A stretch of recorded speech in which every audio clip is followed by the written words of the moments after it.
Wow. For you, Davyd, it is doing a live stream. That's amazing. Hallelujah. We have liftoff. We are live on YouTube. We don't know what we just did, folks, but we're already in the space. We're live and we're flowing. Wow. Oh, yeah. So welcome everybody who's just popped on as we were just sorting out the technology. I haven't done anything different to what I've done every single time before, but it is working live stream on YouTube, so the replay will be immediately available, which is good. So I have to be well behaved, Lou, and not say anything too controversial. Oh, I don't mind getting banned. Oh. I just we constantly run the possibility of being banned with our Web of Weird podcast on my YouTube channel. And you know what? If we get banned, we get banned. I don't care anymore. I think it's time that we just speak out from our hearts, right? And hopefully we're going to be able to do that today. So, I mean, to be perfectly honest, I live my life through authenticity and integrity. So I'm not, you know, it is what it is. If the part of the multiverse can't handle that right now, then, you know, that's not my problem, that's theirs. And if it's your summit that breaks the internet, then so be it. Well, I mean, they want us to go on YouTube because you are the only one from this season that has gone live there. So, hey, right, I'm going to stop the recording for the edited version. Marvelous, that's that. And I will crack on with the introduction. So hello and welcome to season 9 of the Mundane to Magical online summit series. My name is Louise Matson, and as always I'm truly blessed to be your host. Today I'm really excited to welcome back to the show the wonderful Davyd Farrell.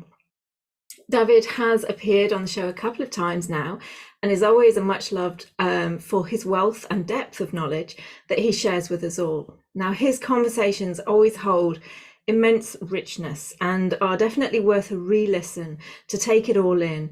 So remember, everything that's being shared on any of the conversations, everything is energy and everything has multi-dimensions.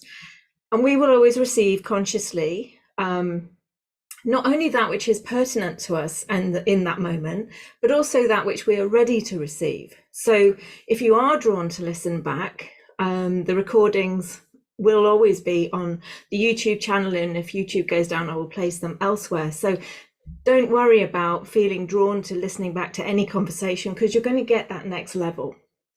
So let's speak to who Davyd is and what he's about. Davyd is a quantum plant alchemist and healer.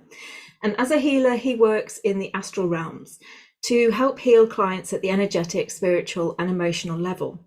And as a quantum healer, he has learned how to work with the higher intelligence of plants and nature, and as with in his own soul lineages, including that of the elven and angelic beings. He spent many years training under different herbal, plant and magic teachers, both in the traditions of his homeland, the British Isles and Ireland, and in the Amazon under a Quechua teacher. He's also trained geomancer or land healer and works with the conscious intelligence of the David realms for human nature harmony. He originally created and co-founded Plant Consciousness, the groundbreaking event that explored the higher intelligence of nature before going to co-found quantum plant healing. And through the quantum plant healing, a system of global plant immersions were developed that allows people to actively participate and engage in plant diets that enable them to also learn the language of the plants and their healing and wisdom. And I can highly recommend them, having done a number of them myself and worked with the consciousness of various plants over the years. Davyd is also a co-founder of Wisdom Hub TV, where he's the lead interviewer and content curator. And through his YouTube channel, he regularly releases various different podcasts such as Web of Weird, Beyond the Flow, Food as Medicine, the Huachuma sessions, and Moons and Mythos with astrologer Kelly Hunter, of which I can highly recommend tuning into, as there are some really deep and powerful conversations to be found there. Now, the topic for our conversation today is quantum plant intelligence, the rainbow bridge to 5D consciousness. And for those who've been working on their spiritual evolution for a number of years, the terms rainbow bridge and 5D consciousness will probably be well known and synonymous with the ascension process. However, for those for whom these terms are unfamiliar, I'm sure Davyd will be sharing what these terms mean, in addition to sharing his experiences working with the higher realms of plant intelligence and how they can help us access our multidimensional selves and open up to the fully realized version of our potential, the Homo luminescent human. So let's get started. It's my absolute pleasure and honor to welcome you back to the show, Davyd. Hi, Lou. Hi, everybody. Nice to be here again. And thank you for such a lovely and warm introduction and a few tongue-twisting words in there for sure. So well done for getting those ones right. And yeah, it's lovely to be back. Third year in a row, I think. And so been really enjoying the interactions with yourself and your audience. And, of course, you're also part of our quantum plant healing group. And so there's a lot of crossover between our worlds. And for sure, a lot of love and respect as fellow practitioners having to do some of the heavy end of the work spectrum. So enough respect to you too, Lou. And yeah, today we're going to be talking, well, probably it's my favorite topic. I just use different words and talk about it from a different perspective, but we're going to be talking about the higher intelligence or the quantum plant intelligence that is available to us all.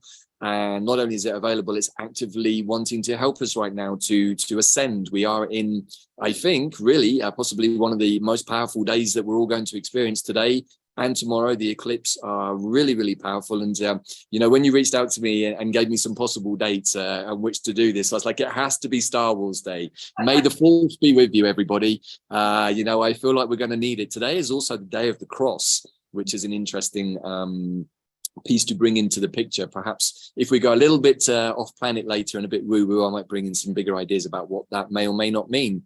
But for sure, we are in the middle of a big transition. And, as somebody who has, in the Mayan traditions, I am the cosmic Skywalker. That is my glyph, number 13. And in fact, I have my little cosmic skywalking Mayan symbol here. It's been a big part of the work that we've been doing with the immersions, is working with the Mayan time or the Mayan sense of time and the wave spells. And maybe that's also something to bring in later. As we are perhaps all perceiving right now, time is collapsing.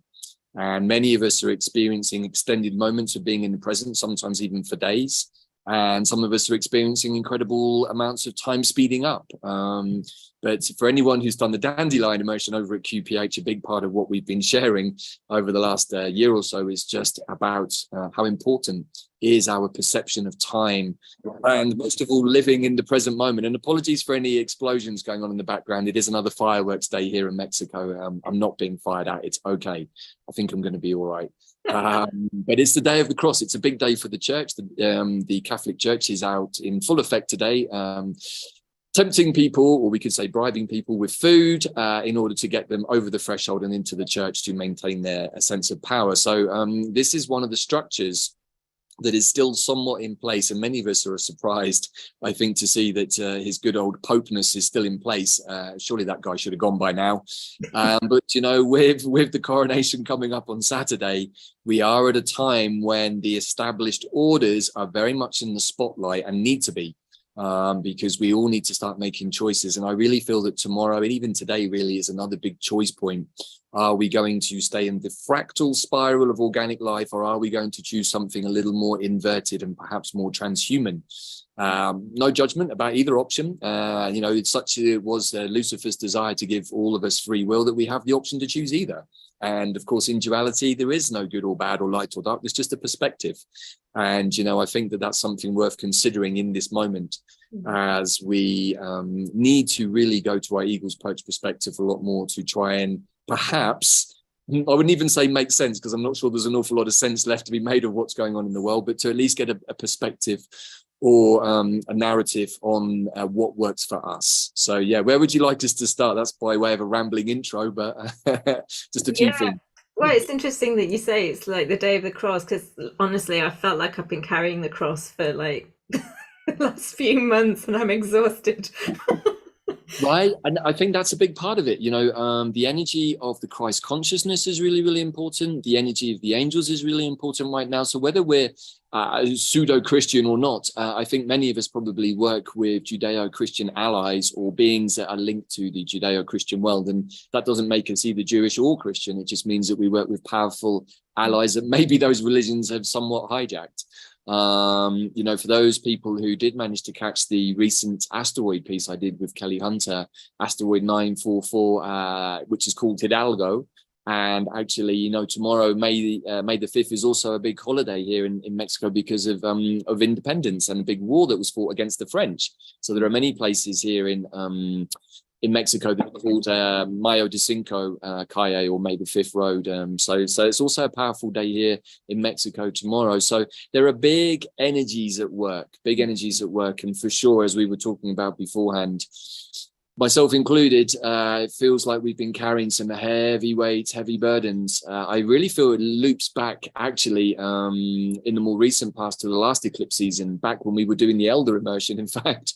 And I would say that the last 6 months has been pretty goddamn heavy since then. And so maybe now is the time that we get to lift our own sort of persecution complexes, our own victim mentalities, our own burdens, our own crosses off of our back. And I'm not exactly sure what is the energy of the cross, the day of the cross, but it may be linked to Jesus's ascension, or it may be linked to his time after his resurrection. For those out there who know a little bit more, please do feel free to put in the chat box or the comments, as I'd love to find out a bit more about that. So yeah, it's a time of biblical epic proportions.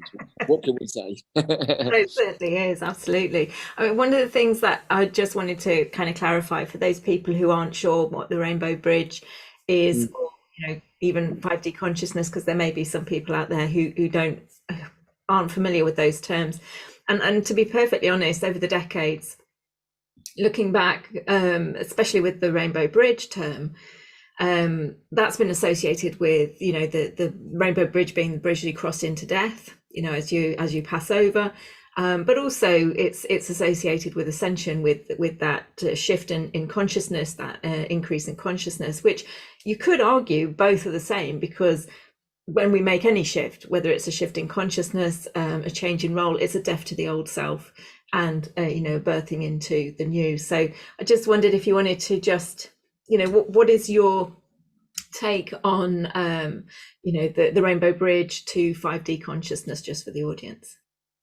Okay, so yeah, thank you for giving me those kind of cue-ins there. So first of all, what you said, I think is absolutely correct, Lou. The difference between death and ascension probably is not that much, if anything, in fact. In the Tibetan Buddhist traditions that I learned in, there is of course the rainbow body, and when a lama or any person who's of a sort of level of attainment dies, they exit consciously from the body through the different portals or gateways, and we have to collapse our soul force elements down. Earth, water, fire, then finally air is the final one which releases. So we're actually undoing the process by which we come in. So we enter the body first with air, then with fire, then with water, and finally with earth grounding us into the body. So we're undoing the process. If we die unconsciously, chances are we're going to get caught in the Catholic Church machine, or we're going to get soul harvested, or we're going to end up going towards the white light, because that's what everyone tells us to do. In Tibetan Buddhism, we're told, no, don't go to the white light. Don't go there. Whatever you do, don't go to that place. Go to the blue light. Go to the blue light. That's much more fun. So I haven't been to the blue light yet, but I have been to many places, I think, in between on my medicine journeys. And, so let's just talk about the 4D and the 5D, and let's try and get some mapping in here. So people often tend to think of sort of 3D, 4D, 5D. I don't really see it so much like that. I see it more like concentric circles and ripples, with me at the center accessing across all of these circles all at once. I think that's a much more helpful map. And there isn't really a sort of a hierarchical progression. I've heard many people say, hey, once I get to 4D, then I'll be ready to get to 5D. And I'm like, no, it's not really quite like that either. 3D and 4D are intrinsically linked, because the 3D body is the energetic manifestation of our higher impulse concentration. So 5D, 6D and above, that's where we can start to manifest, or we start to form rather, the etheric ideas that we then have to bring down into physicality. But we have to do that through, the planets. First of all, we incarnate down through the planets. And the last one is the moon, as I understand it, as Kelly explained, which makes sense to me. And the moon is where we pick up all of our karma, which is all of the stuff that makes our life both juicy and interesting, but also challenging and joyful. And, when we look at our astrology, and then if we go beyond that, start looking at our stellar nations, our fixed star charts, then we can start to see how the hell we got here and what we're doing here. And, the two great questions I think that all humans should always be asking is, who am I and what am I doing here? And, even those questions, I think, also deserve constant review, particularly the who am I? And so I'm going to explore that a bit later on. So we can say that the third dimension is the very solid matter that we're all experiencing here, that we're avataring into. And this is also another idea I just want to drop in, which is perhaps we are really just avatars, higher dimensional beings projecting down into a spacesuit, an incredible piece of technology here in some incredibly beautiful simulation. And our job is to understand how it is that we can be manifest in the body as multidimensional beings. But in order to do that, we have to really get a handle on our emotions. And we have to learn to bring everything into a balance and not be subjective to perceptions that cause us to get triggered, maybe into anger, maybe into fear, maybe into guilt, maybe into shame, whatever it might be. There are also good triggers. We can get triggered into happiness, into joy. So the journey, the way I see it in this human body is to understand all of those and not place any attachment, as the Buddhists would say, or any aversion to any of those sensations, but just to be able to let them arise, enjoy them, all of them, including the difficult ones, because actually it's the more challenging experiences that give us our ability to grow. It's wonderful to have blissful moments. We all love feeling great, but the truth is we don't actually learn a great deal in that space. We just feel good for a bit. So how do we manage to find the balance between these things? Well, in the end, for me, it's come down to being more present and also just really following what is important to me and staying in that moment and just doing what's important to me in that moment, not thinking about what I just did or thinking about what I have to do later, but being really, really present in this moment. And that's real dandelion magic. So I just wanted to anchor that point in there as we sort of expand into the other realms. So the fourth dimension is also what we would call the bardo world, the dream state, the death place, the astral realms. And of course, the astral realms are divided into sort of lower, middle and higher. The work that I think me and you do, Lou, often for our clients is unfortunately often in the lower astrals where we're having to clear stuff out. Or at least that was my job in the old paradigm. I'm moving rapidly away from wanting Scorpio-like to work in those frequencies. Before I felt very at home in them. Now I'm like, it feels finally like some part of me is like, I feel like I've done that job. And we were just joking about this beforehand. There's a very interesting piece in the Stellar Nations about the angelic beings and how a little bit of the angelic karma is stuck in the fact that they just rebel because they've had enough of doing God's service for him. And they're like, you know what, God damn it, we're 99% perfect all the time. That 1% deserves to be exercised. Let's go down and have fun on the earthly realms. And we thought it was a great idea at the time. Several thousand years later, we realized that, well, it was a great idea and it's lots of benefits, but it was also goddamn difficult. And I feel like we certainly both of us are coming through the other side of that final angelic initiation. And I'm sure many of your listeners are. There are many hundreds of thousands, if not millions, of angelic beings on the planet all waking up right now. And certainly over the Easter weekend, I felt the presence of the boss man, Archangel Michael, very present.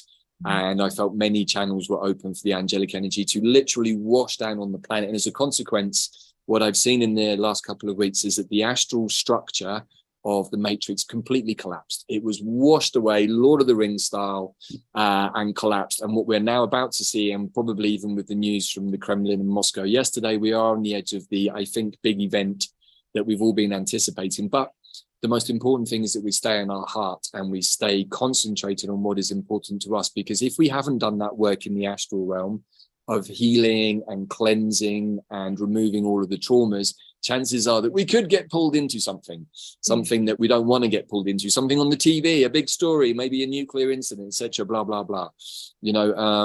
Many people, myself included, have looked at this idea of the 3 days of darkness, which of course Jesus himself did after his time on the cross. It's now come to many people's awareness. And this is something that I believe that Mary Magdalene actually washed Jesus in many different plants, including our friend wormwood, which I think is super interesting. Very, very cleansing of parasitic energies, also very good for the body, but also very good for opening the third eye. He then goes into a rock-cut tomb, a complete sensory deprivation chamber for basically 3 days, possibly full of soma medicine, some type of ayahuasca medicine or something. And the idea is, and Freddie Silver's written a great book on this that I often recommend. I think it's called Secret Chambers in the Underworld or something like that. He goes through all of the wisdom traditions and talks about these 3 days of darkness as being something where we have to forcibly leave the body into the astral realms so that we conquer death and we conquer fear. Because most humans are afraid of dying, and that fear is a big doorway for lower frequency energies and entities to work us over or to manipulate us. So we have to overcome the fear of death. And one of the ways to do that is, again, by adopting Buddhist meditation techniques, by practicing Dzogchen, or meditating on emptiness. And the more that we break down the sense of ourself, the less we are attached to our body, and in theory, the less attached to or averse to dying we should be. Because once we realize that we're just a fractal aspect of all that is, we realize that we're eternal. And so our séjour down here in this current avatar as Davyd and as Lou is just a temporary experience that our higher oversoul is experiencing with our behalf. And so we're contributing to a much bigger expansion of our own oversoul. And so these are just techniques that I use all the time when I'm meditating to break down my sense of self, so that the idea of death, which I've meditated on many times, and again, plants like ayahuasca, the vine of the dead, she really takes us into the astral realms to see what we might be confronted by when we die.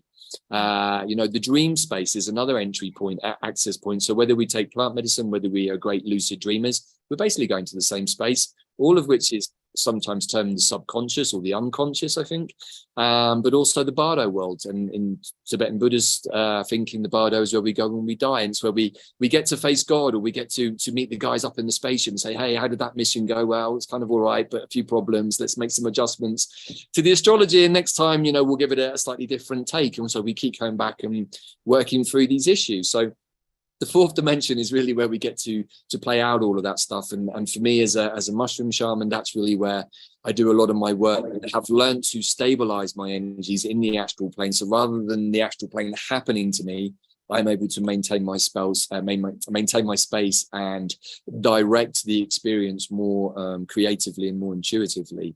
So that's 4D. The 5D is what I would call the non-dual realms, the realm of unconditional love, the eagle's perch that our elder Pam Gregory talks a lot about, and which I also share quite a bit, because that's the place where we rise above duality and we see everything for what it truly is. And that is just a big game. Two sides of the same coin, light and dark, good and bad, solar, lunar.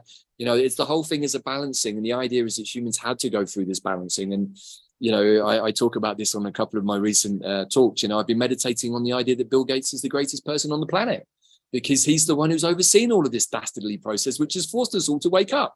Is he a good guy? Is he a bad guy?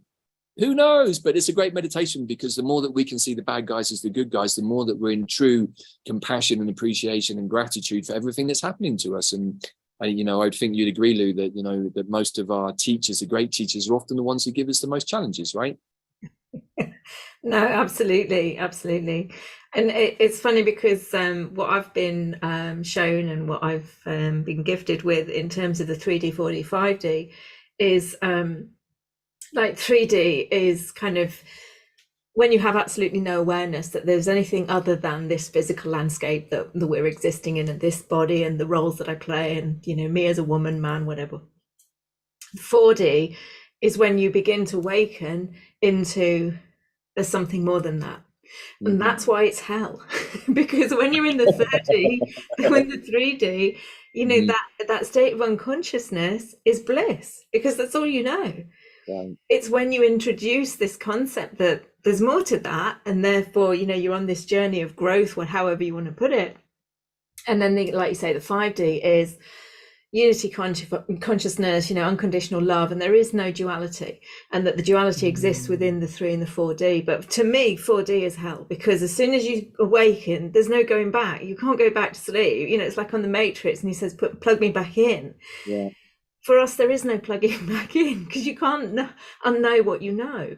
It's right. I remember the very first time I drank ayahuasca medicine, and I had that very profound experience of following there. It's just like, I think I just opened a big door, and I'm not sure that I like what came through that much. Can I shut the door now? And my girl was just like, no, dude, no. The door is open now, and it's going to open even more for you. And I'm just like, oh God, I'm not sure I'm ready for that.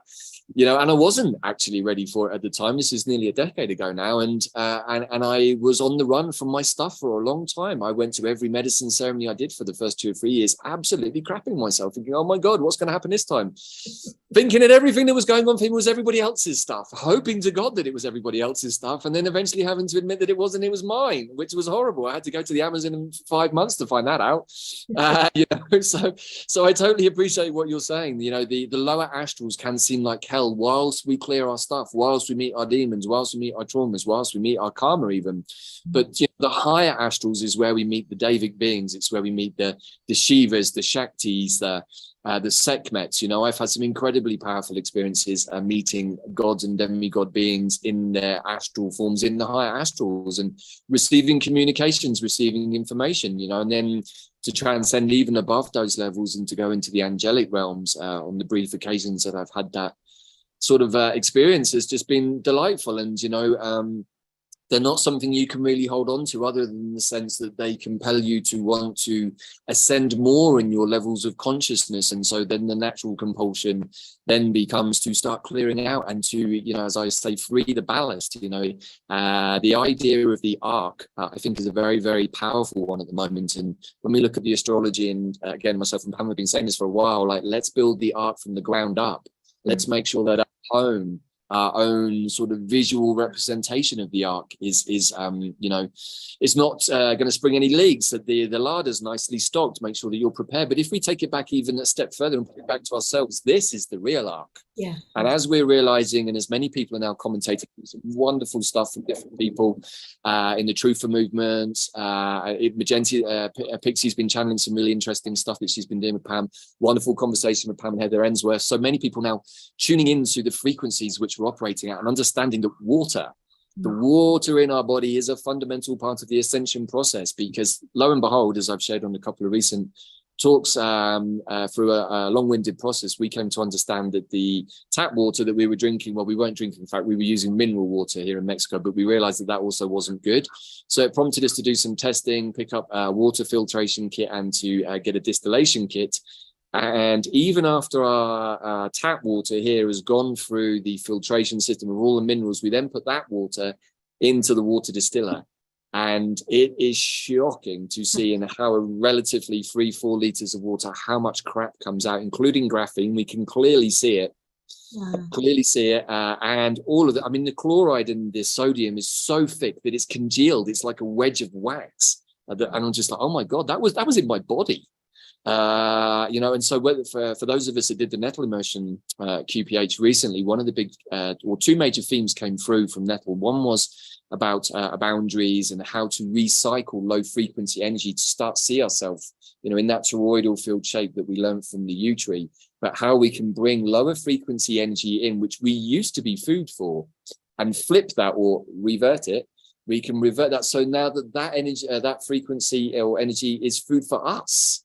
And so, whereas before I used to use the spell or mantra, whatever I was removing, please transform it into the most appropriate forms for its own evolution at this time, particularly with the lower level stuff that's coming from the shedding, that's coming from the graphene in the shedding, coming from the entities that is in the shedding, etc., all of which I feel everybody is suffering from on many, many levels: nervous system collapses, gut issues, blah, blah, blah. All of these things I've come across consistently for the last 2 years in my clearings, and have found energetic counterparts, usually low frequency energies, entities, parasites, technologies, all being put into our system, designed to keep us sick. Because if we're sick and our body's full of shite, then we can't actually really start to channel the higher frequency energies. And our body has to be a clear vase or clear vase receptacle to receive the new blueprints. If we're trying to receive a new blueprint of ourselves from new earth or from our higher self, and it's coming into an 80% grubby container, I don't think, it takes an awfully big imagination to work out the effects. And so if we think about the 65-70% of our body that is water as something like a hard drive, if we start to think about water as a memory containment unit, or a space where we can contain information, rather than containing information that's low frequency, which is being attracted energetically by the crap in our bodies, the graphene, etc., etc. If we have a clean memory bank, then we're in a much more blissful place and ready to receive, whether it's plant communications, mineral communications, angelic communications, stellanations communications. And so what Nettle showed us, not only does Nettle have the capacity to keep bad stuff out and recycle it if we want, but it's also able to absorb and hold water.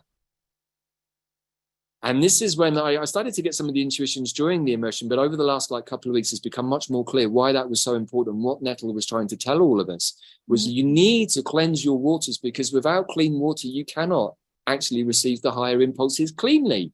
Yeah. So my big recommendation, and I've got quite a few, I think, over the next half an hour still to come, but my big recommendation for everyone listening is clean your waters up quick time. And, I was chatting with the wonderful Pam Gregory recently, and without naming names, but a very famous brand of water that comes in wonderful glass bottles from wonderful parts of Europe actually contains graphene. The supposedly best quality bottled water we can buy contains graphene. And I think that for me was a big shock. And I'm like, wow, I think we need to go another step. And so since I've been drinking distilled water, which is basically like neutralizing the water just to create a clean template, since I've been drinking that, I've got to say, Lou, I feel a damn sight better than I was a month ago. And it's down to many other things too, which I'm going to talk about. But what's your view about water? I know that we've talked about this before too. No, absolutely. I mean, water is a conduit, it's conductive, and we talk about the fact that we're all, wanting to get back into flow and release the rigidity. Well, where does the rigidity come from? It's all of the additional stuff that we take in. And, water is one of the things that we can't live without. We can go for days and days without food, but we can only go for a certain amount of hours or, days without, water. So, yeah, I completely agree. And I've been filtering my water for, I don't know how many years now. But yeah, interesting that, you've distilled from the filtered and you've even still got stuff out of it. And that is one of the things. It's, connecting in, tuning in and getting the water filter system or the distilling system that feels aligned to you.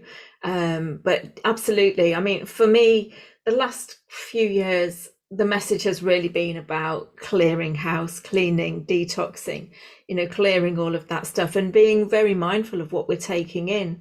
And again, they're showing me, Spirit's showing me like a water molecule, like a drop, like on a spider's web or on a leaf. It holds its form, it holds its shape, it has a barrier. Yeah. And it's allowing the pure water to maintain that barrier and for us to maintain our own barrier, our own boundaries. Because if stuff is added into it, it breaks that barrier. The stuff is added in. And again, they're just bringing, and I'm going to say the word vaccine. A lot of those things have things that cross our natural barriers within ourselves, the blood-brain barrier and things like that. Now, people can argue that that's for good because the stuff is supposed to assist us.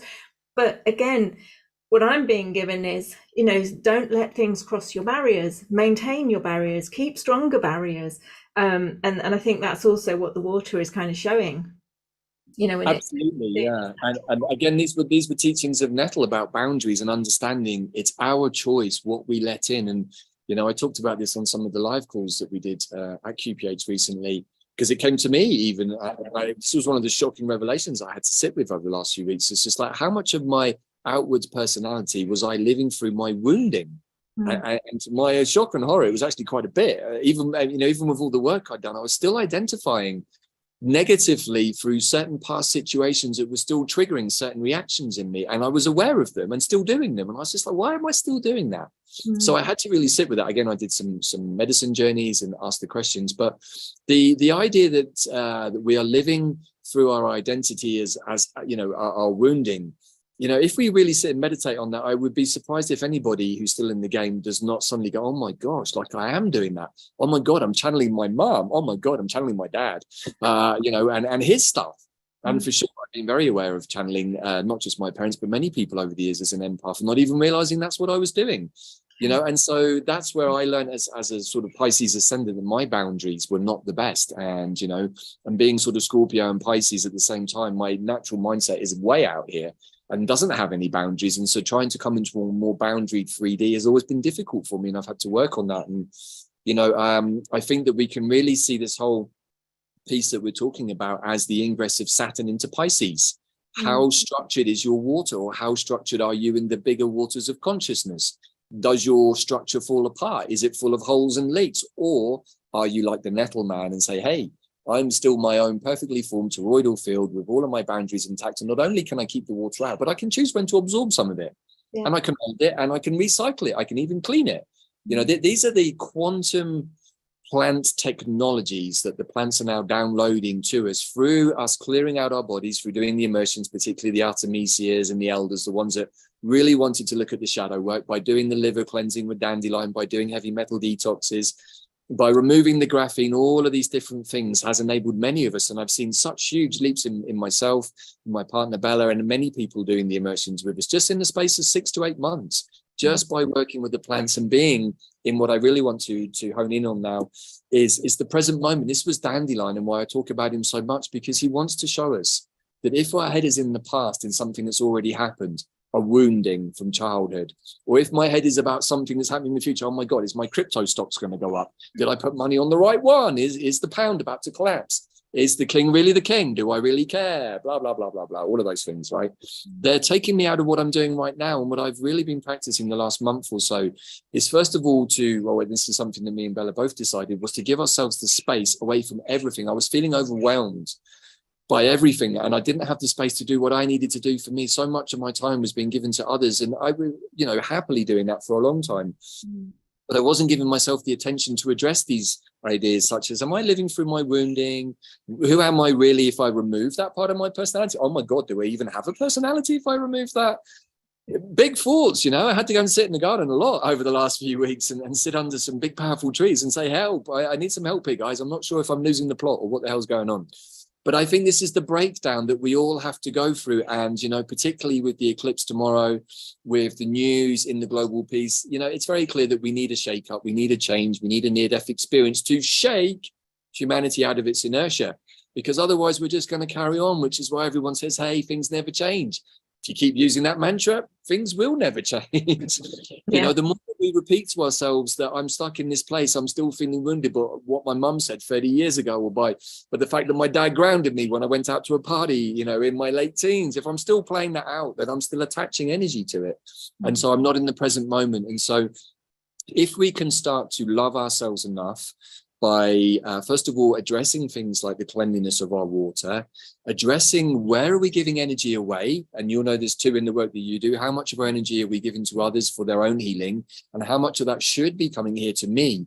Not because I'm selfish, but because I am centered in myself. I am being self-centered, possibly for the first time in a very, very long time. And I'm reaping the benefits. And now that I feel stronger, after just a few short weeks of looking after myself, I feel much more ready now to go out and actually share the amazing downloads I've received over the last few weeks from the higher realms by sitting and meditating with my higher self. But I had to love myself enough to create space to do that. I had to shut the outside world out and literally go on a 2-week retreat. The only person I spoke to for 2 weeks was Bella. Didn't speak to anybody else. So, this is a big part of where we're at, I think. Yeah, absolutely. I mean, something's coming to mind. A client of mine said as well, and it's all around the language, and so much over the last couple of years has been around the language that is used. What does it actually mean? What do we believe it to mean? And all of that, and how it's being distorted, as everything has been distorted. And again, it's like, it's selfish, self-centered. Somebody would consider self-centered as being a negative thing, but actually it's centered within yourself. Where is the negativity in that? It's like, that's where we should all be. That's the first and foremost foundation of existence, is learning how to be centered in yourself. And Spirit's shown me for years about selfish, selfless on a continuum, but actually now Spirit's showing me those continuums are joining, and it's all circular, like you were saying, these concentric circles, they're all circular, because the energies at the extremes of everything have the same frequency, they're the same vibration, but self-full, to quote another friend, but also self-centered, lays in the middle, and recognizing that it's not a bad thing. It's not a bad thing to be centered on yourself. You are the center of this whole universe for you. If you didn't exist in it, no one else would exist in your universe. So and the more you talk about it, the more you think, it sounds crazy that we don't do this, right? It seems almost illogical that we've gone so far away from ourselves that to be self-centered is considered to be a bad thing. And it's like, well, if I'm not centered in myself, how on earth can I do anything really constructive for anybody else if I'm not even doing it for me? Because how can I help somebody else do something I don't know how to do for myself? That is, as Spock would say, illogical. Yeah. You know? And I love to work with logic, even though I'm totally empathic and psychic. I use logic a lot. I say, like, well, this happens, and this will probably happen, and that's why I love Conan Doyle and Sherlock Holmes so much, because his famous saying that I often repeat is like, well, when you're studying a crime scene, even if the evidence that's left at the end is so far out and fantastical, it can't possibly be that. If it's the only thing that's left, it is that. And the more that we adopt that kind of breaking down of belief and belief systems, the more that we can open ourselves up to be more energetically boundaryless in our imagination. So the more that we do that, the more we're able to hold a lot more possibilities, right? And I just wanted to loop back to something you were saying, because I haven't answered the question properly. The Rainbow Bridge.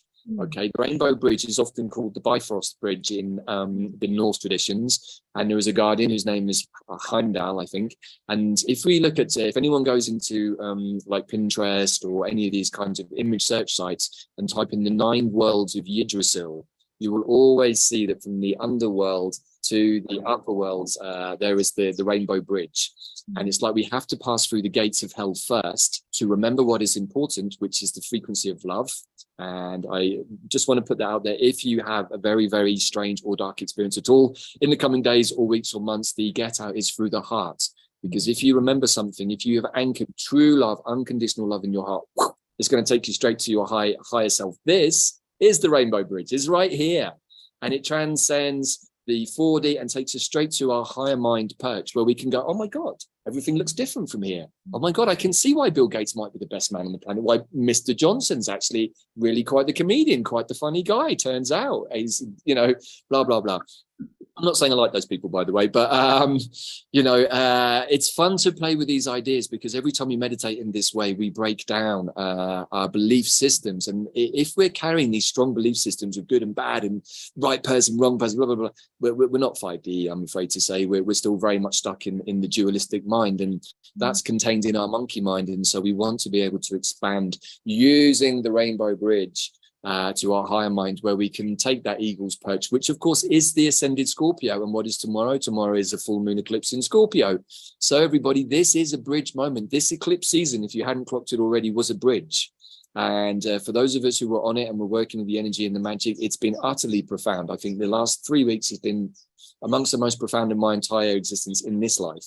And so the energy is there. New Earth is very much formed. I have now come to understand that many of us, if not all of us beings who are actually human and organic and fractal in this simulation, we've all been creating like crazy the new Earth in the higher realms, ready for us to step into it. But right at this moment of the crossing, even many people are talking about the possibility of there being another planet hidden from us that may or may not be in front of the sun. It could be that the day of the cross, is the crossing of the 2 planets. Could be Sedna, could be Nibiru, could be Planet X. Who knows? I don't know for sure, but I do know that about 6-7 weeks ago that both myself and Bella woke up the same morning and said, hey, did you have a dream last night about a planet? And the other was like, oh my God, you did too? And it was so clear and it was so close. It was a big goddamn planet right off Earth that was bigger than Earth even, I think. And we've had lots of asteroids passing by. I mean, I think every other day now, NASA's warning of us an asteroid that could hit us. None of that's getting anywhere on the news, by the way. So what is the day of the cross? Well, we could understand that it's a choice point moment. Do we choose to continue on our heart trajectory, crossing the Rainbow Bridge, perhaps even crossing over the crossing, so that we don't get pulled downstream by another powerful force that would seek to capture us in its own frequencies? Now we can understand that literally, metaphorically, symbolically, etc., etc.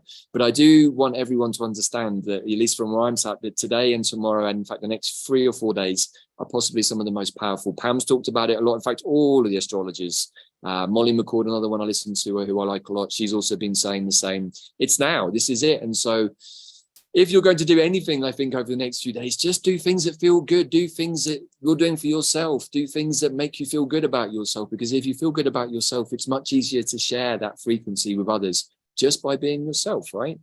Absolutely. Absolutely. I mean, the full moons, eclipses, they're always a good time to clear out the cupboards, energetically, etherically, and physically as well. But, you know, if you are aware, if you have been doing some work, you've been guided on, you know, stuff coming up that you think, yeah, you know, actually I'm done with that way of thinking, I'm done with whatever.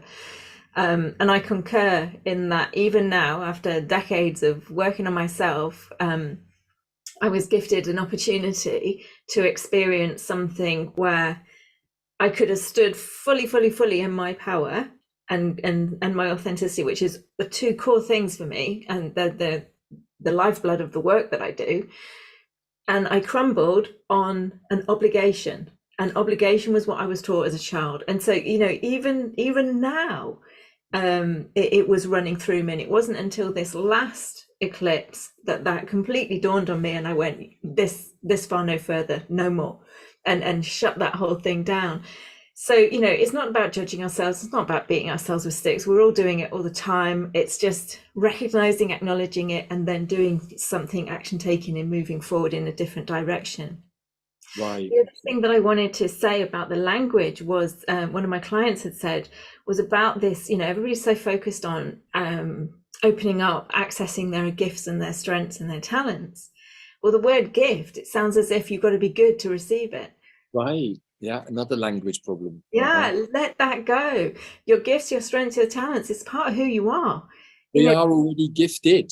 Exactly. It's just really like opening, you know, fully allowing yourself to be that which you are. You know, no one, you haven't got to be worthy enough. No one's got to give you it. It's not something that, you know, you have to kind of wait in line to attain. It's you. It's what you came here to be. So just be it. I remember Spirit saying in its Yoda moment with me once a few months ago, enough with the trying, stop trying and just be, you know. Be, right. Exactly. You know, you hit on something really important there, which I want to expand on, which is obligation.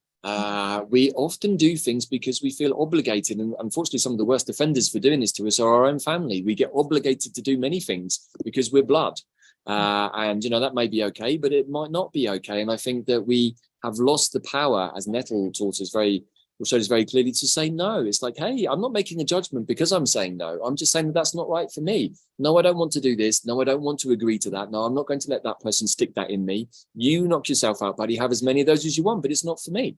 I'm not going to judge you for it. You know, maybe we're going to move apart energetically because of the choices we make.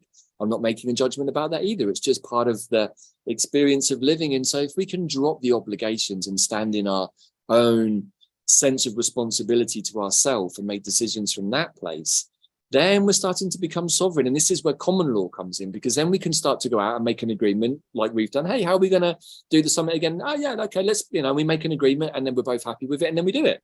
Very, very simple, straightforward, as always, doing stuff with you, Luke. But we can use that philosophy with anybody.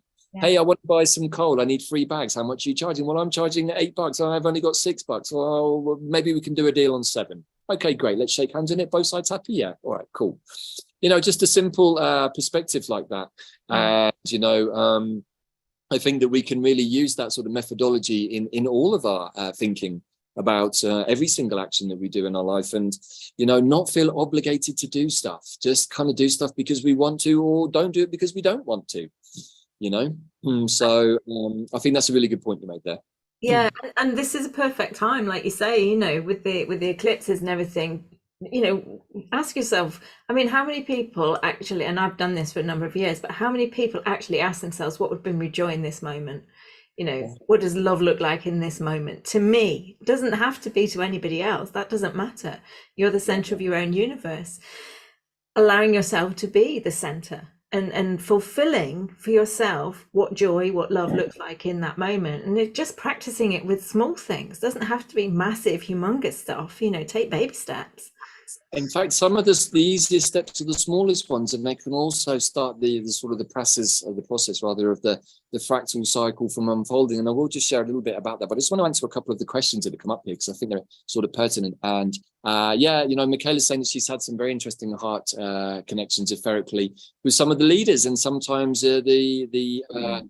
the downloads that you can get from those experiences are not always what you expect. Hence my Bill Gates meditation. You know, I'm not saying I've connected to him etherically, but you know, I think that even it doesn't, again, if we're disliking, liking, we're in a place of judgment, which again is not 5D. It's still very 4D. And once, I want to say this, once we go to the place of 5D, then we can re-enter into the 4D, knowing what we're doing, and we can play the game. So I don't like this guy. He's a wrong one. Somehow he's the bad guy. He's the pirate. But I know that he's not. But it suits me to play the game in that way. But we can do that from a place of non-judgment and have fun with it. And I think the more that we have fun with ourselves, of who I am, I try not to take myself too seriously, because sometimes I take myself super seriously. And so I have to offset that by being a bit of an idiot sometimes. And, you know, I think that the more that we can use ourselves as a fulcrum through which to view others and say, hey, maybe I'm being a little too hard on that person because I'm being a bit too hard on myself, and see everything as a mirror. So I just wanted to touch on that, but also, somebody else mentioned something here. Yeah, you know, getting water from a fountain or a spring is also good. It's also good to double check that water, because it may be coming from a field that has runoff with chemicals from a farmer. I used to drink spring water from a spring in Italy, and much to my horror, it also wasn't that clean once I tested it. So we all want to live in a pristine world, and that is, I think, the aspiration that many of us have, that we can just go to a local stream where there's still salmon swimming. We can even catch our breakfast, and we can drink the water because it's that clean, because the fish are there and the watercress is growing and blah, blah, blah. But we're not quite there yet. But I think that it won't take that long to come back to that place. And also, somebody just asked on the Q&A what happened in the Kremlin yesterday. Well, for those of you who occasionally tune into some of the various media outlets, as I do, to get a spread, there were 2 drone attacks and attempted assassination on Vladimir Putin at the Kremlin yesterday, which the Kremlin has very quickly pointed the finger at the Ukraine, but really said that it's Washington that is behind this. And if you haven't been paying attention to this, Russia said that the moment that Russia is attacked by the West, a red line will have been crossed and that Russia will retaliate. They have said that they are waiting to retaliate, and we are in, I think, what is probably a pause moment. But if my readings are correct, we can expect some kind of fairly big situation to unfold. So don't worry about it, folks. Again, we're trying to give the solutions here.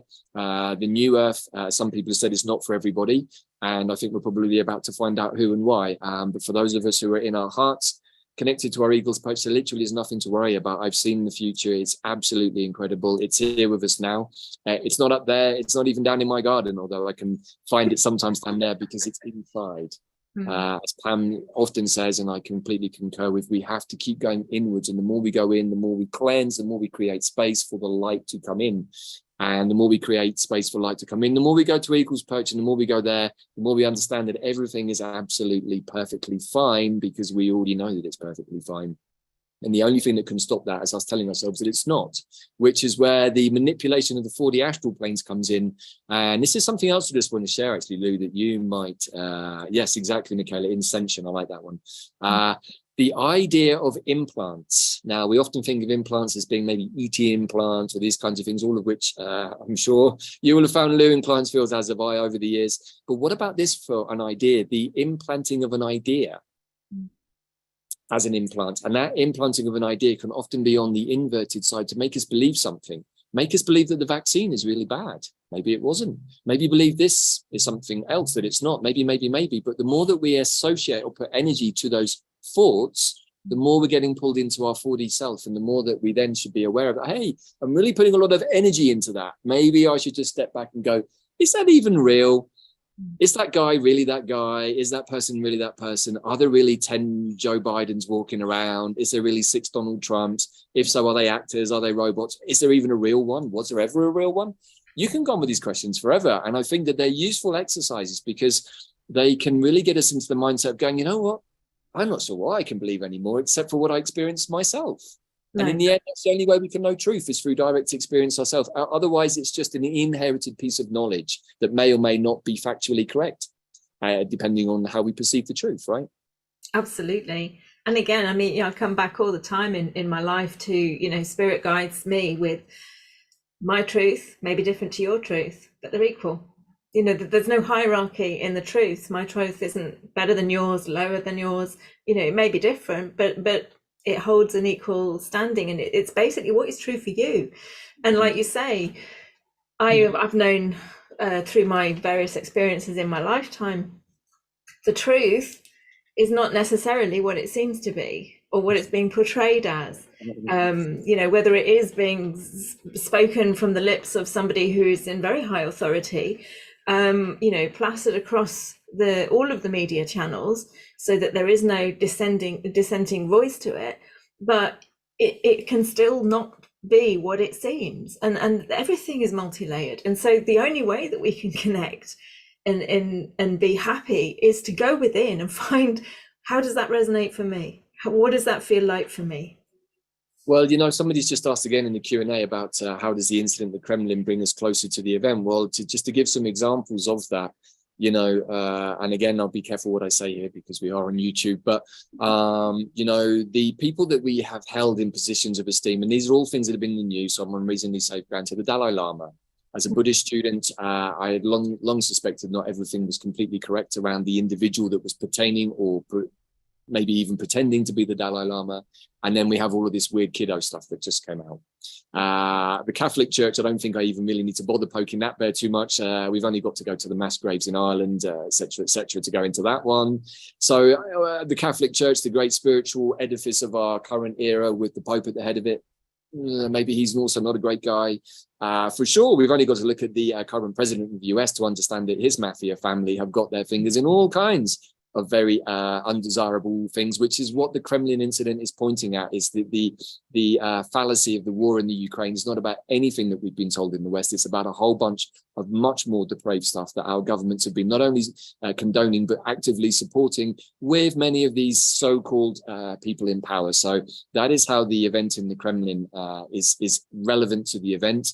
And many people out there, I guess maybe myself included, do have the strong sense that humanity needs to go through 3 days of darkness to jolt us out of these belief systems that make us believe that people like Zelensky are really a great guy and he's really doing the work of God, which of course he is in the non-dual perspective, because he's one of the bad guys doing the good stuff. But in the 3D reality that we're all living in, I don't think any of us want to see the continuation of biolabs or child trafficking or any of the stuff that we know is going on, certainly around the Ukraine and many other places, probably Sudan too. And this is a time for a wake up. Whether you believe what I'm saying or not doesn't really matter. This is my truth that I live by because I see it playing out in the energetic realms. I see the effects on clients. I track that energy back and I investigate. I'm super Scorpio, and in the end, I arrive at my own truth. I don't know whether anything's going to happen today or tomorrow. My instincts tell me that this is the moment that collectively humanity has agreed to collapse the old world and make the jump. If not now, when? Everything is geared up right now. We have the Pluto squaring the nodes in Scorpio and Taurus. We have a full moon Scorpio eclipse. We have death and rebirth galore. We have the revealing of the past, of the secrets of the rich and famous, where their money came from. How did they make it? Medications that aren't good for us. It's all there, guys and girls. This is it. You know, and you can see from the look on my face, I'm super excited about all of it. I'm not worried at all, you know, and maybe that's because I've spent 10 years doing my inner work and I feel somewhat comfortable that if there's still anything left to throw at me, that I've already survived it. But you know what? With the energies of the moment, with this full moon eclipse in Scorpio, it's very likely that if you haven't done your shadow work, it is going to come up for you. Not because somebody out there has got it in for you, but because your higher self wants you to clear it out. So that you can start to ascend. This eclipse is a jump point mentally, for sure. What's going to happen in the 3D, I'm not sure, but the Rainbow Bridge is fully active. The arcs are all ready to go in the astral realms. I had a beautiful vision yesterday of arc after arc after arc, all lined up with people on board waiting to literally lift off to the new Earth. And it may be that we just temporarily have to somewhat leave our 3D consciousness only to return as more awake beings once the tumultuousness of the cleanse has happened. And for sure, whenever there's a healing and a release, there has to be a cleansing away of the energies. That's just a part of the process. And once it's cleansed, then if we've done our homework properly, the waters in our body are able to receive the beautiful, we can say gifts. They're things that we've gifted ourselves. We've given ourselves the opportunity to receive these higher impulses. And so if that's not exciting, then I'm not sure what is, folks. So yeah, hopefully that has helped a little bit. Do we have some time for some questions, Lou? Or yeah, I think we have. So if you want to ask a question directly, you can either put it in the chat or you can put it in the Q&A, and we will weave those into the conversation. I mean, I just want to say from my personal experience from my childhood, my father was in the Air Force. He played dual roles. He was very much part of the shadow side of what we know to be truth. And so I had from a very young age, I had a very strong and deep awareness of there are always two sides to things that were being shown, and a deep skepticism built in. But I have lived through so many different moments of the end, big event, and known that, I mean, these are literally from my childhood. My knowing was that my dad was going to go in the bunker with Maggie Thatcher at the time, and we were going to fry on the surface. That was my knowing as a child. That's how I lived that part of my life. Yes, I have Scorpio as my ascendant. So Scorpio rising, we had this conversation before, because only a life could be lived like that properly by a Scorpio person, because that's totally everything that we're talking about. It's the seen, the unseen, it's the, the two worlds, it's the sort of the two truths. Both are completely true, right? And you've lived that life, and that's so Scorpio. So, I mean, basically what I'm saying is I get the eagle's perch view. It's and really it's the best place to be, to view it all, because you can sit there and you can watch it all unfolding, and it's not, as it were, attacking you. It's not shifting you from that perch. It's not destroying you inside. You're not getting drawn into any one aspect.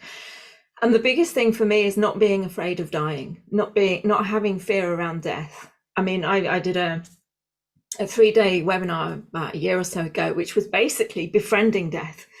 Having him around for a cup of tea, having a chat, getting to know the energy that is death, and making friends with it. Because once you've got death as an ally, I mean, what more powerful ally is there other than that? We are eternal. We are eternal. We are multidimensional beings of light and sound and vibration, and we are having fun on this physical experience. And so if you view things as that, you don't need to get drawn in. So we've got a few people raising hands, and we've got a few comments, and there's a few questions coming up.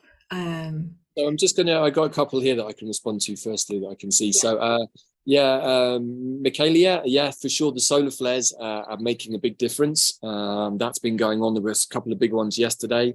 Again, there's lots of far out stuff out there, which I'm not sure that I necessarily completely concur with, but I do put into my awareness. And one of them is the possibility that the second planet may be moved in front of the sun for a blackout. So if we do have an internet blackout situation, that could be it. And again, I just want to share with everybody, I hold a lot of possibilities open in my awareness, so that whichever one happens, I'm somewhat prepared for it without necessarily being attached to any of it. And that's the beauty of what you were just talking about, Lou, that 5D perspective, which is like, well, hell, I know this sort of has to play out because the astrology says so.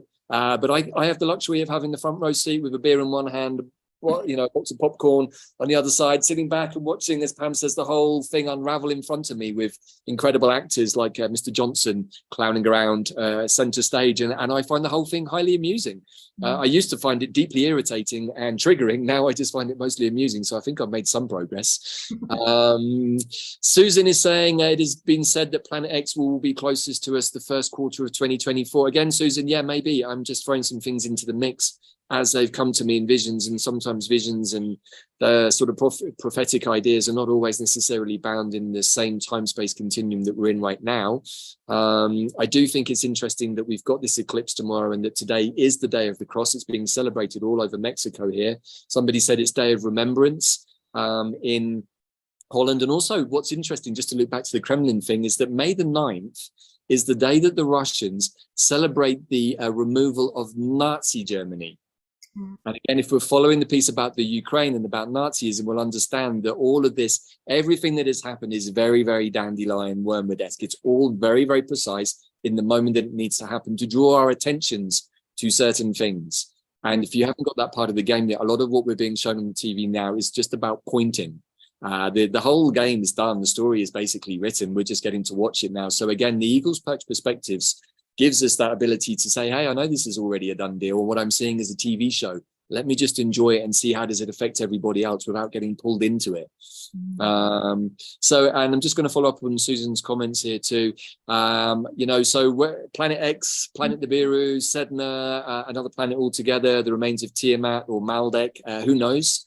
For sure, I have the sense that there is another planet we cannot see right now, very close to us, hidden, cloaked, with other extraterrestrial life forms on. They've been making life very difficult. The equinox was meant to be a jump point, but we got hijacked. But thankfully, the light had already seen the way around it, and so we used the eclipses instead. So a lot of big games, a lot of big chess moves have been going on in the astral realms throughout all of this, but particularly over the last few weeks, both sides have been playing a game of brinkmanship on the chessboard, and we're down to the last few pieces, and it really is checkmate time. And it may even be that we end up with some sort of energetic stalemate, because that's duality, when we have to choose ourselves. So again, just playing fast and loose with some ideas here. Susan, and you've written quite a bit here, so let me just track through. I think it's all relating to the event that has basically been spoken about. The event is the event, everybody. It can come in many forms, and I think as long as we have the idea that there is an event in the mix, which is actually also being worked with by the energies of the light and the higher forces for our own benefit, then we can't go too badly wrong. It's if we allow ourselves to get pulled into a place of fear, or, oh my God, I'm going to run out of food, or I might not have enough toilet roll to get through the next week, or whatever other panic buying triggers you have. And we got tested on all of that in Britain during 2020. It was so obvious what they were doing. Let's just push a few buttons and tell you that things are going to run out. What happens? Oh my God, every supermarket in Britain ran out of toilet roll within 24 hours. That's the mindset of humans in the face of Armageddon. We're obviously shitting ourselves big time, and so we need a lot of toilet roll to get through it all. I would suggest maybe buying lentils and pulses is a better long-term investment than toilet roll, because you can always go to the toilet in the garden, but food is a little more hard to come by. So I'm just joking around with this, everybody, but the big event is part of the end. It's part of Ragnarok. And again, if you study these traditions, these wisdom traditions, there's always this process. And I think the most valuable thing to think about is our arcs, our body, our home, and whether they're watertight, whether they're fully stocked, whether we're in good shape. And if the water levels metaphorically, literally do rise, are we going to bob up gently, easily? Or are we going to go, oh shit, I should have plugged that hole the other week when it was in my awareness and I just left it. And now it's leaking 10 to the gallon and I'm sinking. These are, I think, all very useful analogies and metaphors for understanding the process that we're in. And as long as we've taken care of all of the details, absolutely nothing to worry about, everybody. Nothing to see. I mean, one of the other things that's coming through, just to share from my personal experience again, when I was with my partner, and I was leaving a very, very well paid, very stable job. I'd worked very hard to get to this point. I had authority. I had everything that most people would say that they were looking for. And I was going to walk away from it without anything, without a pension, without any financial handout or anything. And my partner was really worried about my lack of pension and everything moving forward. And at the same moment, in exactly the same moment, I think Trump was chatting with Kim Jong-un, or anyway, North Korea guy, and he was like convinced that we were going to be in World War III and the world was going to blow up because of that conversation. And I'm like, we can't worry about both, surely. Either we're going to blow up, or I'm going to live without a pension. I mean, look where you put your energies into. And for me, it was hilarious. But it's really all about perspective, and it's about where you're standing. Because honest to goodness, I know so many things that the majority of people out there who are aware of what the TV is telling us have happened in my lifetime that we've never been aware of. Yeah. So it's where are we putting our energies? Because a lot of them have happened and haven't impacted, or a lot of them haven't happened that we thought would happen. So, we can go through this cycle, this washing machine of turmoil, or we can just kind of, take that 10,000 step back and go, okay, where's the popcorn? Where's my favorite beverage? Wine, or or whatever you choose, folks. We don't have to be too tight on the alcoholic beverage of choice. But I think this is a really important point, and I saw this on another call this morning, or another sort of piece somebody else was putting out about pensions and retirement funds, and how attached many people are to these things. It's like, well, I have to say, from my point of view, I made a decision as a teenager. So there ain't going to be no pension for me. There ain't going to be no retirement fund. Not because I don't want to have that later in my life, but by the time we get to that point, that those things are not going to exist. And I knew that. as a teenager back in the early 90s. And so I've been living with that truth ever since, until this place never owned my own house. I couldn't even begin to afford it. And, you know, in Britain, there was a whole section of society that is literally sort of waiting for its pension plans. Hey, I paid into this. It's mine. It's mine. It's like, well, actually, none of it was ever any of ours in the first place. And, you know, again, that attachment to money is what's going to get people into bad shape, because if you are attached to the money that you've been stockpiling, and that's the biggest thing and most important thing too, you're going to find it very difficult to let go of, and you're likely to go down with the boat, holding on to that money, sinking like a stone with that money, you know. So I just want to make that point, not because I don't want anyone to have their pension plans or some sort of nest egg, because that's not true, but just to make everybody aware that when we've got those deep-rooted attachments, hey, I've been working my whole life for my retirement. Oh my God, I'm 6 months into it and I've got cancer and I've got 6 months to live. That happens to so many people because they're so busy thinking about retirement, they were never paying attention to themselves for 40 odd years. And probably the cancer was knocking on the door for a long time before it manifests. But as we know, when we go into a place of rest, even for just a few days on a holiday at Christmas, the body goes, oh, it's time for healing. Let's get into it. Oh my God, you've not been looking after yourself for 40 years. Oh my God, you've got like cancer spreading through your body like wildfire. Why didn't you do something? I was too busy thinking about my pension plan. Oh shit, well, you're not going to be able to spend it now, buddy. So what do you do about that? So I'm playing again a little bit fast and loose with these ideas, because I want to make the point that when we place our emphasis on stockpiling these things, we're not placing emphasis on ourselves again. We think we are, but we're like 40 years in the future. And for those of us who are in the sort of 90s generation, we're not going to see any pension plan. So no point hanging our hat on that one, because who's going to pay for it? The Bank of England that's bankrupt, who's been printing money for the last 30 years. Those guys didn't have any money either.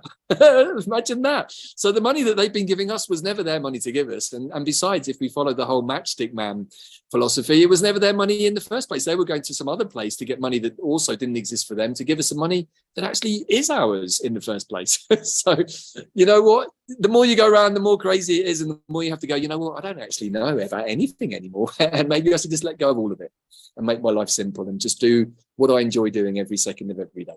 And that's it. It's, I mean, you know, again, will we have money in the future? Will we not have money in the future? At this point, nobody knows. And it's not being attached to anything and just letting go of it all. You know, I mean, for me, it is really that, you know, it is what it is. It will be what it will be. And I trust in my universal self that, you know, I personally, in my journey, didn't come here to have a completely and utterly crap experience. I've had challenges, you know, it's not been a breeze, but I didn't come here to kind of, you know, land in a pile of poo at the end. So, you know, it's basically, I have my own back. And as long as I'm connected to my heart and I'm following my guidance and I'm taking action in alignment with my truth, I've got myself covered. So whatever transpires, you know, I'm going to be okay. And maybe that's the dragon energy in May. Maybe that is because I've always been a channel, but that has held me through all the challenging times. And that's what's enabled me to have that 10,000 foot view and let go of all of these what if maybes. Because we can play in that pool if we want to, and that can be our life experience. And I have no judgment on any of that, but exactly. That's not the life experience that I want. So, you know, I connect into my heart, I receive the messages. And I know Linda said, any suggestions on how to translate all the non-verbal downloads coming through, because she's been receiving lots to pass on to others. From my perspective, if you're receiving a download that's to be passed on to someone else, you will know, and you will have it in a format that you can pass it on. Because as a channel, that, you know, I know when I receive something that is for me, and I know when I receive something that I am to share, because I'll get something, I'll put myself in front of a video and it'll be right. And I have no attachment to what it is. Yeah, you made some wonderful points there, Luke. I just wanted to amplify again, anchors. Having those 10,000 foot, 1,000 yard stare, eagle's perch anchors is what's got through me many, many difficult moments. Even in the last few weeks, it's just like, I know that can't be true. I know that this dark voice in my head that's making me feel like I'm the worst person on the planet can't be true, because from a non-dual perspective, this is all just within the story of duality, so it can't be true. And I've had to use that get out clause so many times when heavy energies have been on me for a variety of reasons, you know, doing the work that we do, we often get accosted by the opposing forces. It's just part of what comes at us. The more that we do the cleanup work, the more we hold the light, the more we have to deal with the dark. It's just part of the balancing act, I think. And it's like you said at the beginning, once you open the door and start to work with the light, you have to accept that the equal amount of dark is going to come to you, and you have to be able to hold that. And that's why I made no distinction between light and dark. The yin and yang symbol is a perfect representation of everything we need to know, really. And so what you're talking about, Lou, is so important, having those anchor points into the heart connection, into that, like, I know that can't be true. Why would my higher self stitch me up that badly unless there was an appropriate reason for it? Which is where the use of most appropriate dandelion technology comes in. I'm always calling in the most appropriate outcome for myself, the most appropriate evolution for the energy that I'm releasing. In that way, first of all, I can't karmically make any mistakes. But like, for example, when I used to organize retreats, please bring the most appropriate people to this retreat, hopefully with the most appropriate numbers for abundance and everything else that's needed in all directions. And in that way, I would just let go of it. So if 5 people turned up, okay, great. Only 5 people were meant to turn up. If 50 people turn up, great. Only 50 people were meant to turn up. And so Dandelion was always like, there's no stress when you do things this way. If you're chasing numbers, chasing finances, chasing money, then you're blocking the flow of abundance that could give you even more than you actually are asking for. And so I learned a long time ago, working with Dandelion, to be very in the moment and always ask for the most appropriate of outcomes. Because in that way, I can't be disappointed. Whatever happens is absolutely divinely perfect in every single given moment. And I can only be super grateful and happy about that. So again, for those of you who are maybe not in those more present moment types of moments, definitely get on board with some Dandelion essence. This guy is one of the major architects of 5D consciousness. And of course, I've talked about Dandelion many times, and you can find more about Dandelion over at Quantum Plant Healing. So I just wanted to add something to Linda's piece too. You know what? It's a great question. It's one that I have a lot of difficulty with. I receive lots of non-verbal downloads, most days, in fact, particularly when I'm with the plants, and I don't always have the language to be able to express it. I've got a lot better thanks to doing videos with people like Pam. She really helped me be more succinct in how I express myself, but also artwork. Time is art. Art is time. And I think that, something that we've got into recently is the art of the surrealist period from the 30s, and understanding that many of the people who were painting surrealist art were having similar experiences to what many of us are having now. And there was an interesting loop in time that goes back to that period between the 2 world wars, interestingly enough. People like Breton and Farrell and these kinds of artists, Graham Hounslow, very interested in astral projection and dreams. And so I think that if we want to try and express what comes to us in the non-verbal realms, the imaginal realms, artwork is a great way of showing that. And we can see that in all of our ancestors, whether it's the elven artwork of Tolkien, very much the artwork, or the what I would call the inner architecture of the other world looks very elven, looks very Tolkien-esque. Or, you see the artwork of the Aztecas or the Mayan people when we go into the astral space or the other world space here in these lands. Those are the kinds of beings we meet. So often the architecture that surrounds us is an inner projection of experiences that our soul has in other dimensions. So I like artwork. Poetry is also good. And even just journaling, different words. It doesn't have to be coherent sentences. It can just be expression. Sometimes I get a piece of paper and just write and draw on it, just as a way of trying to get some sort of anchor point down. If I want to try and hold on to something that's come as a download, I try to anchor it with either a single idea, or I do a mind map or something for myself. And you're right, Lou, if a channel piece is for somebody else, you're probably going to know that it's for somebody else. Yeah, I think that's a good point to talk about the special offers that you're offering. So you're generously offering some discounts on the plant immersions that have already taken place.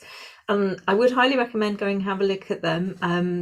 I've done a number of them, and I've worked with a number of the plants over the years anyway, outside of the plant immersions. But when you do something like a plant immersion, you are immersing yourself in that energy to be open to kind of really fully connect and receive the messages. So the first special offer is 40% off the nettle immersion. that is one of the recent immersions. And it's only available for 13 days during the time of the Mayan human wave spell. So I just wanted you to speak a little bit about the Mayan wave spells, so that people kind of, because you do work very strongly with that now with these plant immersions, and this particular offer is only available during that time. So today is actually the last day of a 13-day wave spell. Myself, and especially my partner Bella, who I learned most of this from over the last year or so, works with the Mayan calendar, which is working on a 1320 rather than a 1260 time space. And what we come to understand is that when we work with the Mayan sense of time, it's very, very fluid, because it's really operating out of the present moment and doesn't have this other overlay, much more Sumerian, possibly even Babylonian kind of matrix construction that keeps us locked into a 7-day week, etc., etc., etc. And so when we work with the Mayan calendar, it's organized through a series of 13-day wave spells. There's also 1 day at a time, which is interesting, but it's, I think, 265 days, 260 years, 260 days, sorry, rather than 365. And so we start to slip into or move into a different way of viewing time. Now, within the wave spells, each one has its own denomination. Every day of the year is denominated by a glyph or a tone or an energy. So when we're working, so the one that we are finishing today was the wave spell of the magnetic storm.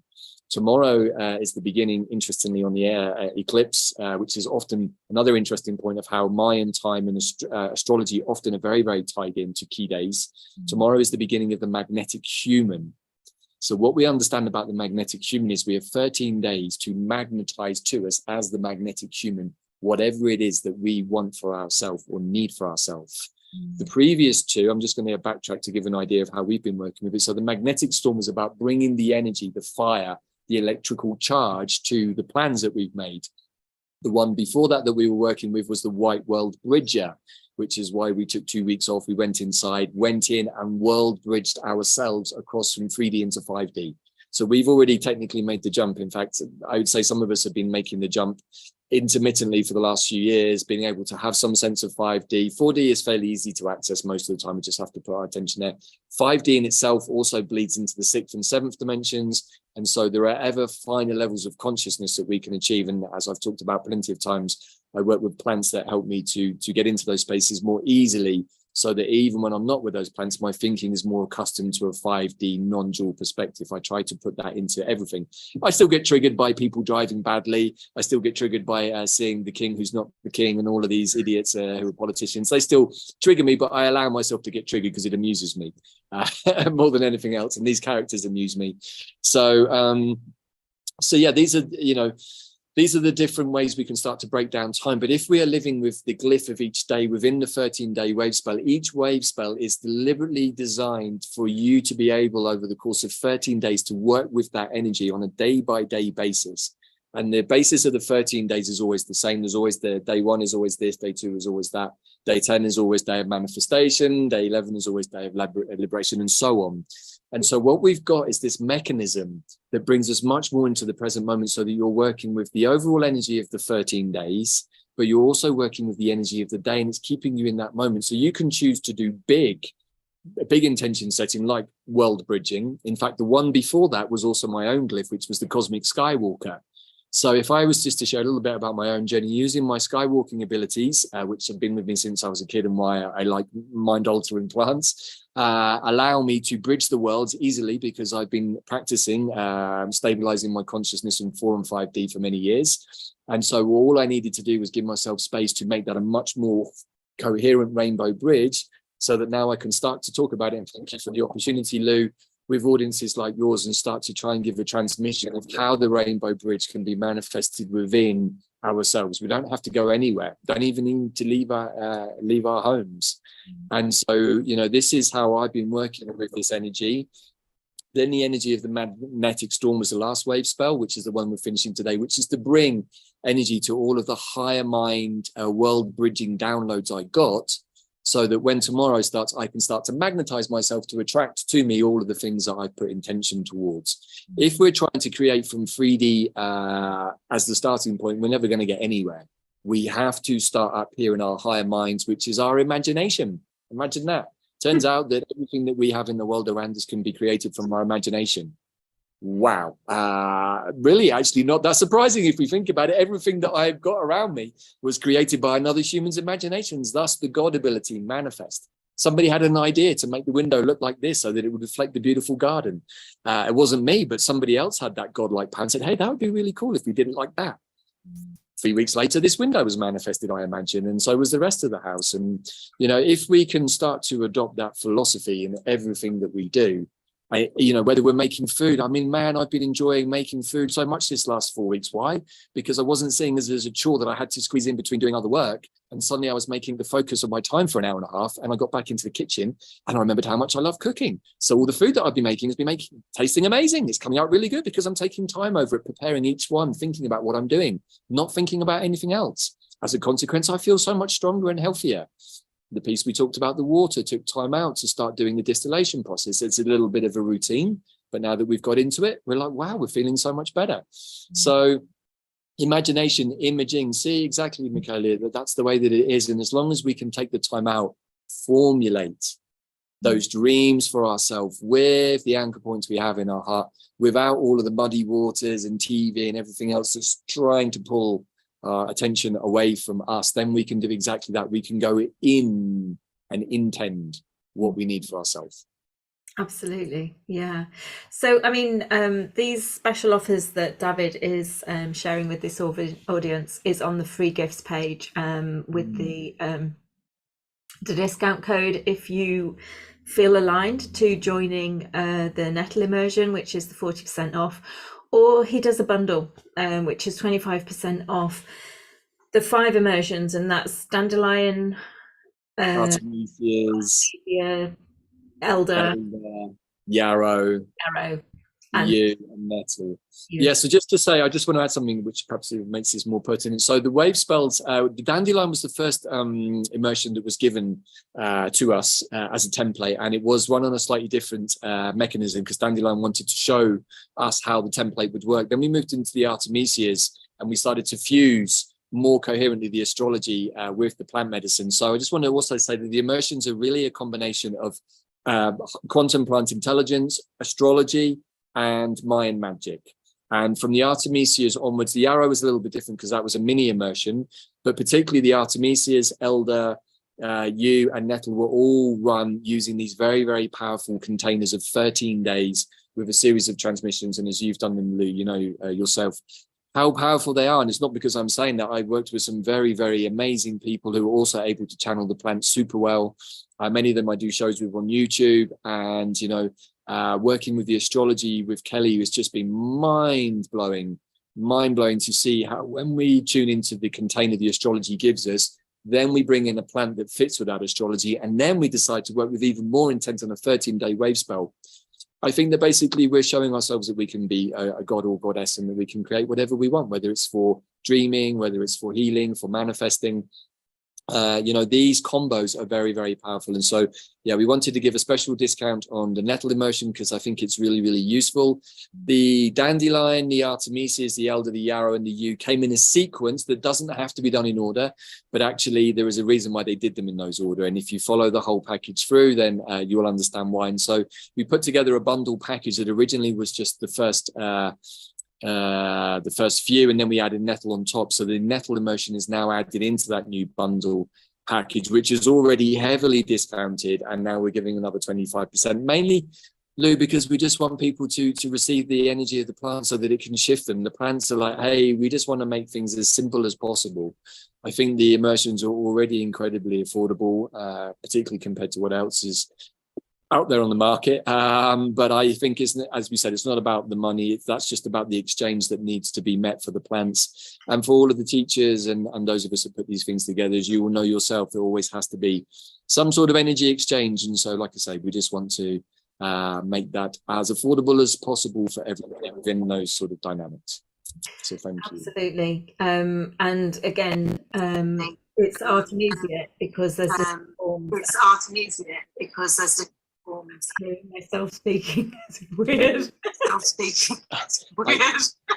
Yeah, we had some reverb on the call I did yesterday, so hopefully you can hear me okay. So you were saying about the Artemisias? Sorry, Lou, I didn't quite catch that. Just in terms of In terms of where people are in the world, they may where people are in the world, they may, but they may be working with their own local.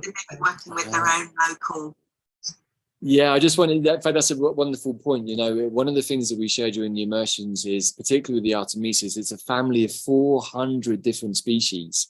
And so we had over 100 and something people taking part on that immersion. So we were able to invoke the 100th person effect, which was actually even included an earthquake. Live on one of the calls, you get to see my whole house shaking, an earthquake that we had here only 2 hours away from us.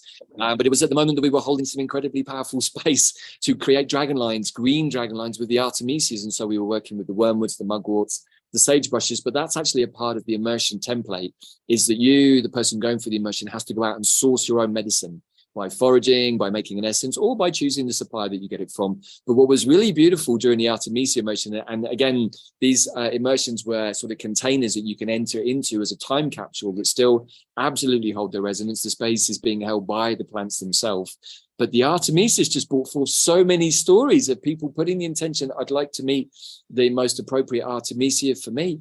And then the medicine of the plants appearing. And you have to do the immersion to see the stories, but it's just incredible that when we use intention, the plants will always show up, and not always quite the way that we expect. So again, they show us the need to be open-hearted. And also here in Mexico, you know, I have a Mexican elder to work with, I have Mexican nettle, I have Mexican wormwood. And so part of the fun of working with plants is finding the foreign cousins and saying, oh my God, this hawthorn, but it's like Mexican hawthorn, somehow a little bit different. It's got a sombrero on and a mezcal in its hand. And how did that happen? And, you know, we can have fun with the cousins of the plants that we know already. So, yeah. Brilliant. Okay. I'm just really conscious of the time. Yeah, we've been speaking for an hour and a half. And so I think we're going to bring the conversation to a close, unless there's anything that is bursting that you feel you want to share that we haven't already shared. I think that I've covered everything from my side and more besides. I want to thank everybody for tuning in and giving an hour and a half of their very precious time to listening to me and to you, and hopefully shared something useful. And please, if you want to find out more about plants, do check out quantumplanthealing.com or any of my videos on my YouTube channel. So thank you, Lou, again for the invite. I always love our conversations. No worries. All of Davyd's contact information can be found on the daily emails that go out and on the replay email that will be going out shortly, and also underneath the YouTube video, as long as YouTube allows this conversation to remain in the space, and also on SoundCloud as well. Apparently, I now sound like I'm on helium. Okay, it's all good. Just bringing in the light and joy for you all. But thank you. Keep it empty, keep it humorous, and just keep laughing, even if it's at yourself all day long, because you know it's really quite a trick to be able to keep yourself amused at your own expense. Absolutely. But thank you everybody for joining us, who's managed to join us live, whether you caught the whole thing, whether you jumped in at different points. The replay will be available as soon as this show is finished, and thankfully it was able to be live streamed, so it will be immediately available on YouTube. I have another live call tomorrow, so if you are able, I would love to have you join me again with the wonderful Maria Fels, karmic astrologer, and she will be looking at transforming violence into self-love.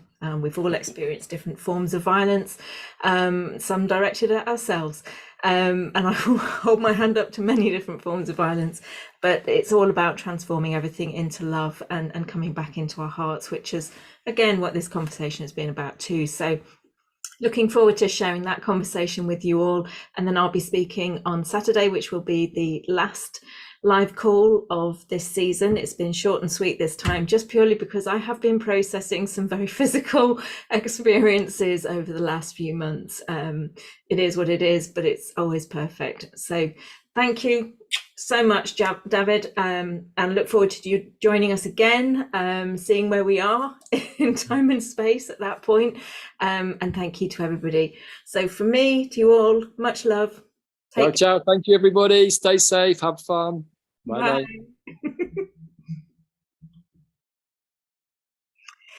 When I end the webinar, David, it ends it for everybody, I'm afraid, my love. It's just the way Zoom seems to do its thing at the minute. But yeah, thank you so much. I really love our conversations. Hey, I wasn't sure on the time slot because I did an hour and a half yesterday, so I wasn't sure whether we were an hour and a half. So I wasn't. So do I need to keep talking or what happens? Like so, but it's all good and happy to share the video too, Lou, on my own channel if it's appropriate for that. Whenever you want. Yeah, I'll as soon as I'll do an edited version, and then I'll get you a copy across. I think I use Dropbox last time just because it's an enormous file. And I'll put it through QPH and everything else too. We'll do a newsletter. I'll put it out. So as soon as you send me all of that, or you've got access even to your channel, I'll just put out an email so everyone else can grab it. I think it was fun. I enjoyed it. Hopefully we didn't upset anybody.